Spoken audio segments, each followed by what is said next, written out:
안녕하세요, 올바름입니다. 이번 자료는 1년 만에 다시 돌아온 연간 전략 보고 2025년 어떻게 살 것인가 특집입니다. 현재 개인적으로 좋아하는 기업들, 내년에 무엇을 기대해야 하는지를 정리해본 자료였습니다.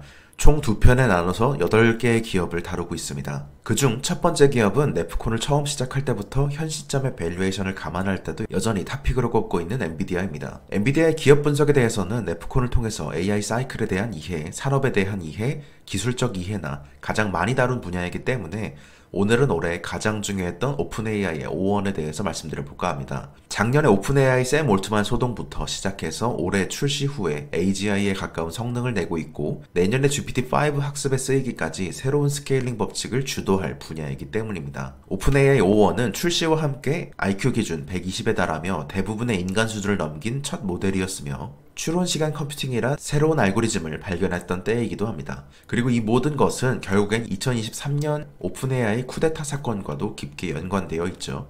2023년 11월로 거슬러 올라가게 됩니다. 일리아 수축해버는 오픈AI 내에서 알렉 레드포드와 함께 천재 개발자로 꼽히는 인물이자 노암 브라운과 함께 마지막으로 5원 시리즈를 개발한 인물입니다. 제프리 힌튼의 제자로서 딥러닝과 AI 업계의 발전에 대해서 가장 잘 알고 있는 인물이라고 생각하고 있습니다. 일리아 수축해버는 당시의 큐스타 프로젝트, 한동안 프로젝트명이었던 스트로베리로 유명했던 5원 모델의 아이디어를 만들어 온 인물입니다. 일리아 수축해버는 인간처럼 생각할 수 있는 큐스타 모델을 실험한 지 몇 주 지나지 않아 이것이 AGI로 향하는 급가속 버튼임을 알아챌 수 있는 인물 중 하나였습니다. 오픈AI 샘 올트만이 안전과 정렬 대신 적극적인 가속을 택하자 일리아 수축해버가 샘 올트만을 해고했던 때가 2023년 11월이었죠. AGI로 가는 버튼을 찾았기 때문에 커뮤니티는 매우 뜨거웠습니다. 그렇게 새로운 방식의 스케일링 법칙이 시작됐던 시점이 2023년 11월이었습니다. 이 모델에 데이터를 넣고 계속해서 개발하고 안전한 수준까지 정렬해서 출시한 시점이 2024년 9월이었을 뿐입니다.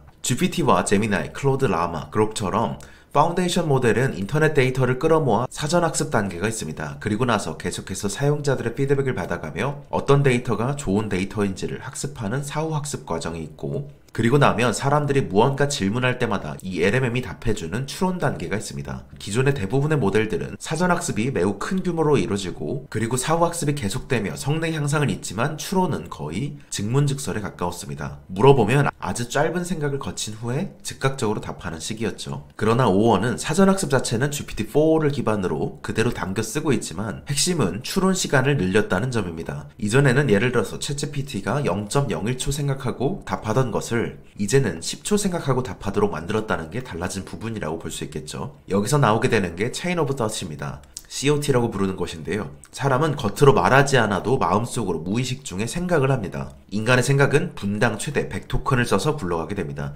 오픈AI 5원은 인간처럼 생각하죠. 인간도 어려운 수학 문제를 풀도록 시킬 때 0.01초 만에 풀 걸 바라지 않고 5분은 주는 것처럼 더 오랜 시간 생각하면서 스스로 더 많은 토큰을 써서 생각한 모델의 성능이 현격하게 이전보다 좋아지더라는 것이 핵심입니다.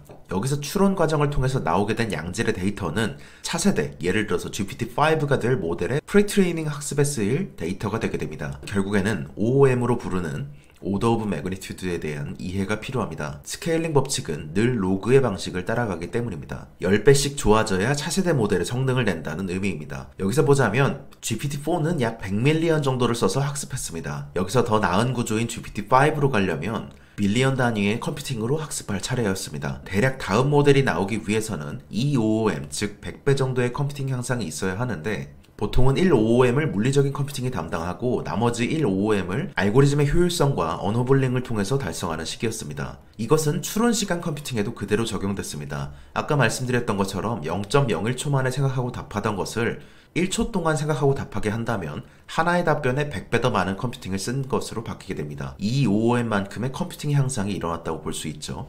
여기서 100초 정도 생각하고 답하게 하면 1만 배의 개선을 뜻하고 4OOM만큼의 개선이 있다는 식입니다. 즉 GPT-4 기반의 모델을 바탕으로도 추론 시간 컴퓨팅을 확장할 경우에 거의 GPT-5 혹은 GPT-6에서 나올 수 있는 퀄리티의 답변을 얻을 수 있고 여기서 나온 데이터를 더 큰 모델의 경우로 써서 GPT-5를 훈련하는 데 쓸 수 있다는 것입니다. 샘 올트만은 오픈AI 5원을 발표하면서 저는 이것이 새로운 종류 추론 모델의 GPT-2 스테이지에 있는 것 같다고 말한 바 있습니다. 여기서 샘 올트만이 말한 GPT-2 단계라는 것은 아직 한참 남았다는 뜻이 아닙니다. 레시피를 찾았다는 뜻이죠. 일리안 수츠케버와 알렉 레드포드가 주도하여서 개발했던 GPT-2는 스케일링 법칙의 가능성을 증명한 사례였습니다. 그대로 로그 법칙을 따라 10배의 리소스를 부은 GPT-3가 됐고 100배의 리소스를 부으니 GPT-4가 됐죠. 5원에서 GPT-2를 느끼고 있다고 말한 것은 그대로 더 많은 리소스를 투입하게 되면 O3가 되고 더 많이 붙게 되면 O4가 될 것을 알고 있다는 의미에서 GPT-2 단계라고 말했던 것입니다. 이러한 배경을 기반으로 미국 AI의 중심인 실리콘밸리의 가장 인사이더 중 한 명인 에릭 슈미트는 이제 이대로 몇 사이클이 지나면 재규 개선, 즉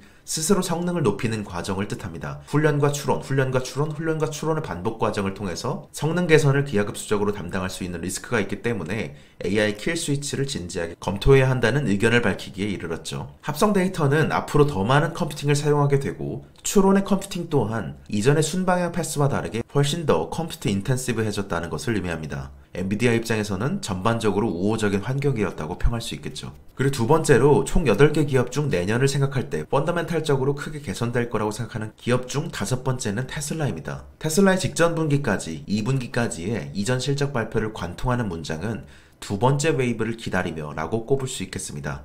그리고 마침내 최근 3분기는 다운사이클을 끝내고 업사이클에 접어들었음을 알린 내용이라서 좋았습니다. 지난 3-4년 동안 달라진 것을 한 번에 반영하는 과정에서 단기적으로 PEG를 읽을 수 없는 단계에 들어왔지만 이제는 스스로 순풍을 만들 수 있는 구간에 들어왔다는 것이 중요합니다. 엔비디아에게 그리고 AI 업계에게 두고두고 내년까지 중요하게 인용될 뉴스는 오픈AI 5원 테스트 타임 컴퓨터일 겁니다. 그리고 큰 틀에서 두 번째로 중요했던 건 지난 3-4년간의 노력 끝에 FSD 버전 12.5에서 완성했던 엔드-투-엔드였습니다. 테슬라에게는 결국엔 FSD 완성이 가장 중요한데 FSD 지능 수준만 높아지게 된다면 FSD를 통한 소프트웨어 가치 및 로보택시 밸류 그리고 향후에 옵티머스 밸류도 일부 뽑아낼 수 있기 때문입니다. 무형적인 가치이지만 FSD가 완성에 가까워질수록 가치평가의 기준이 크게 바뀌고 그로스에 대한 평가도 크게 바뀐다는 의미입니다. 머스크의 일관된 사업 전략은 불가능할 것으로 보이는 일을 성취하는 세상을 바꾸는 리더의 생각 Y로부터 시작합니다. 미래에 대한 매우 명확한 비전을 바탕으로 만들어진다는 의미입니다.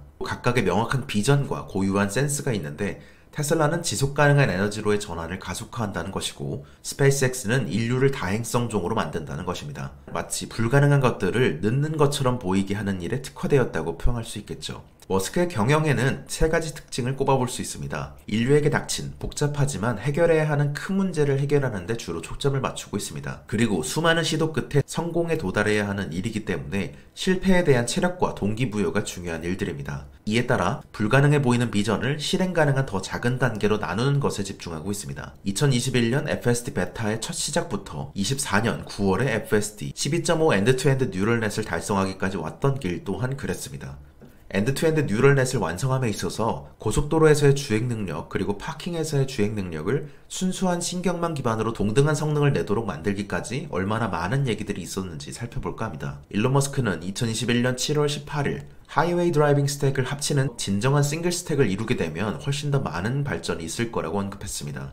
같은 해 8월 21일에는 하이웨이와 시티 스트리트를 합친 싱글 스택을 원하지만 대규모 뉴럴넷 재학습이 필요하다고 언급했으며 9월 11일에는 하이웨이 스택이 아직 낮은 수준임을 언급하고 싱글 스택을 FSD 버전 10.1에서 이루고 싶어 했습니다. 다음 해인 2022년 1월 8일에는 FSD 버전 10.1 이상의 버전으로 나아가긴 했지만 여전히 싱글 스택에는 도달하지 못했던 만큼 시티 스트릿과 하이웨이 스택을 FSD 버전 11에서 이루고자 했습니다. 그러나 이것은 생각보다 어려운 문제였고 드디어 시간이 지나 마침내 처음에 싱글 스택 필요성을 알았던 시점으로부터 3년이 지난 지금 일반 사용자에게까지 롤아웃된 버전인 FSD 버전 12.5에서 고속도로와 도심주행, 주차에 대한 FSD 신경망을 모두 합친 진정한 의미에서의 싱글 스택을 완성하기에 이르렀습니다.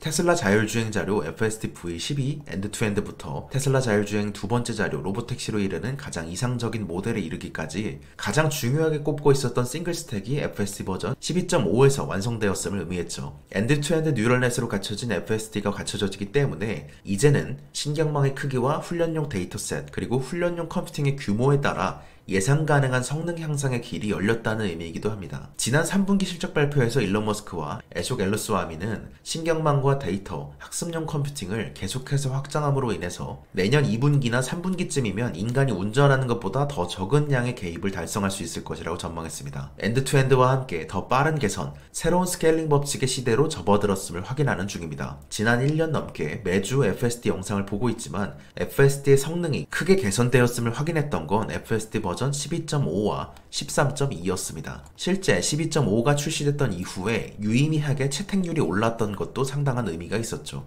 테슬라가 그려온 FSD 발전의 핵심은 AI 모델의 훈련 과정의 자동화, 그리고 매우 빠른 속도의 자율주행 학습과 매우 큰 규모의 데이터, 매우 많은 수의 엣지 케이스 공급입니다. 세 가지의 조합을 통해서 매우 빠른 FSD에 훈련 가능하게 되고, 여기서 가장 먼저 필요했고 가장 어려웠던 부분이 엔드투엔드 구조였습니다. 수많은 엣지 케이스 데이터를 넣게 되면 이것을 극복하기 위해 운전을 어떻게 해야 할지를 바로 나오는 구조를 짜는 것이기 때문입니다. 이를 12.5에서 극복했기 때문에 이제 훈련용 GPU 병목과 엣지 케이스에 대한 데이터 부족만 해결한다면 자율주행 능력을 훨씬 더 높일 수 있는 상황이 됐습니다. XAI용 외에도 테슬라를 위해서도 코어텍스 슈퍼 클러스터를 구축한 이유였습니다. 업계에 있는 리오토는 자체 AI 모델의 개입당 마일의 발전 속도가 자율주행 모델의 파라미터 규모를 키우면 키울수록 훈련용 데이터의 양을 늘리면 늘릴수록 매우 꾸준히 증가하고 있다고 말했습니다. 새로운 스케일링 법칙으로 부를 수 있을 만큼 완벽히 들어맞는다는 것을 설명해준 점, 고품질 훈련 데이터를 보유한 기업은 상당한 경쟁 우위를 가지게 될 것이라고 확인해준 점이기 때문에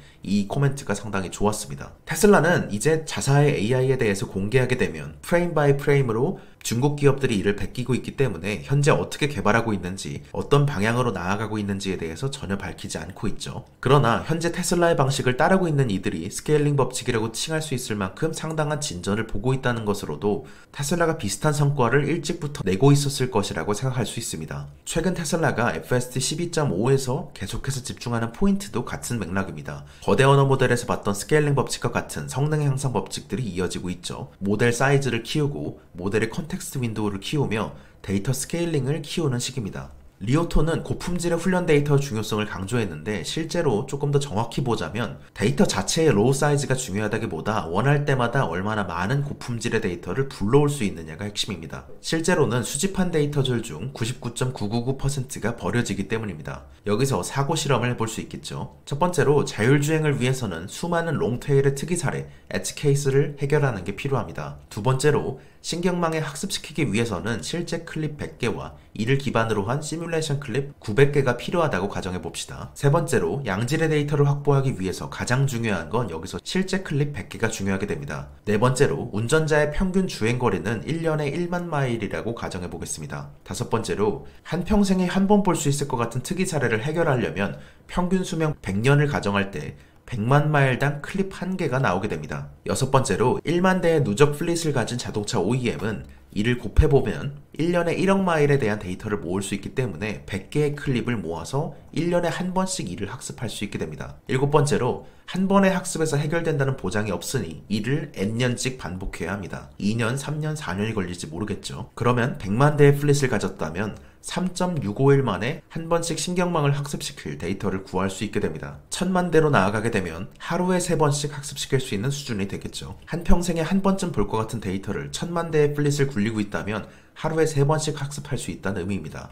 단순히 데이터의 로우 사이즈가 아니라 원할 때마다 양질의 데이터를 불러올 수 있는 능력이 이 롱테일의 입장에선 상당히 중요한 이유입니다. 그리고 11번째로 이 모든 건 2019년 오토노미 데이에서 말했던 것처럼 테슬라가 오토파일럿을 켰건 껐건 클립을 찾아올 수 있도록 돕는 섀도우 모드를 통해서 모든 플릿에 있는 카메라의 모든 프레임을 보고 FSD 팀이 필요로 하는 클립을 찾아주는 시스템을 구상했기 때문이며 고대역 OTA를 갖췄기 때문에 가능한 일이었습니다. 머스크는 지금으로부터 2년 전인 2022년 10월 트윗을 통해서 글로벌 경기 침체가 2024년 봄까지 지속될 수 있음을 말했었습니다. 미국은 침체로까지는 이어지지 않았지만 글로벌 경기의 톤다운 효과는 굉장히 거칠게 겪었죠. 전기차 시장은 엄청난 침체를 겪었고 많은 수의 전기차 스타트업이 파산 절차에 들어갔습니다. 그리고 곧 이어진 23년 상반기부터 24년 하반기까지는 모두 두 번째 웨이브를 준비하기 위한 과정이었습니다. 경기는 안 좋았지만 그럼에도 불구하고 차세대 제품과 연구개발, FSD 컴퓨팅 확보, 사이버트럭 모델 Q, 사이버캡과 세마이, 옵티머스, 4680, 리튬 정제 등은 꾸준히 진행했기 때문인데요. 2003년부터 2016년까지는 모델 S와 X가 이끈 성공이었다면 2017년부터 22년까지는 모델 3와 Y가 이끈 첫 번째 대량 생산 모델로서의 큰 성공이었습니다. 두 번째로 2025년부터 저가형 모델과 사이버캡이 두 번째 대량 생산 모델로서 성장의 파도를 이어갈 계획임을 밝힌 바 있었죠. 이제 2025년 하반기부터 본격적인 두 번째 웨이브가 시작되게 됩니다. 전기차 기업으로서 결국 가장 중요하고 FSD의 엣지 케이스를 얻기 위해서도 가장 중요한 건 신제품 효과를 통한 플릿의 확대입니다. 중국 전기차 기업들의 수요가 계속해서 높아지는 것도 신차를 발표하고 세그먼트별로 고객들이 원하는 라인업마다 제품을 차별화하고 있는 영향이 크죠. 그런 의미에서 2023년부터 올해 상반기까지의 테슬라는 대응의 여지가 상당히 적었습니다. 현재 테슬라 투자자들이 테슬라에 기대하는 것은 섹터의 성장성이나 매크로와는 별개로 테슬라 자체의 펀더멘탈을 통해서 순풍을 낼 수 있는 그림일 것입니다. 고밍치는 이에 따라서 실제로 공급망 조사 결과 모델 Y의 리프레시는 내년 1분기에 양산을 시작할 계획이며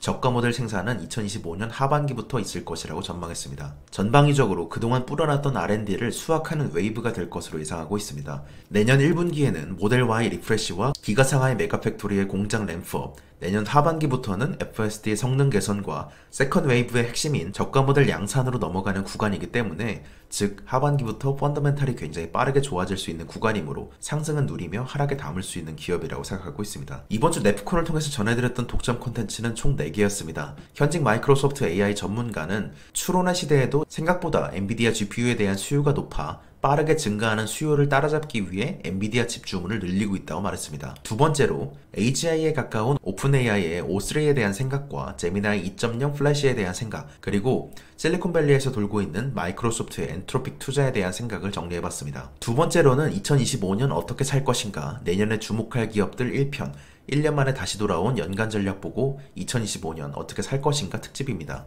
현재 네프콘을 통해서 개인적으로 좋아하는 기업들, 내년에 무엇을 기대하는지에 대해서 8가지 기업을 정리했습니다. 세 번째 자료는 내년에 주목할 기업들의 두 번째 자료였습니다. 네 번째는 세미 애널리시스를 만든 사람이자 수석 애널리스트인 딜런 파텔의 인터뷰입니다. AI 투자자라면 반드시 읽어야 할 자료로 생각하고 있으며 늘 항상 이런 강연이나 인터뷰는 필요한 분량들만 뽑아내서 정제해서 말씀드리곤 하는데 이번엔 꽤나 내용이 알찼기 때문에 길었습니다. 한 해를 마무리하면서 2025년과 26년의 AI 업계를 이해하기에도 좋은 자료였습니다. 엔비디아와 브로드컴, 마벨, AMD, 구글의 TPU와 아마존의 트레이니엄까지 다양한 플레이어들의 이야기가 있습니다. 이번 주 투자의 생각 유튜브 편은 여기서 마치겠습니다. 감사합니다. 올바르였습니다. 좋은 하루 되세요.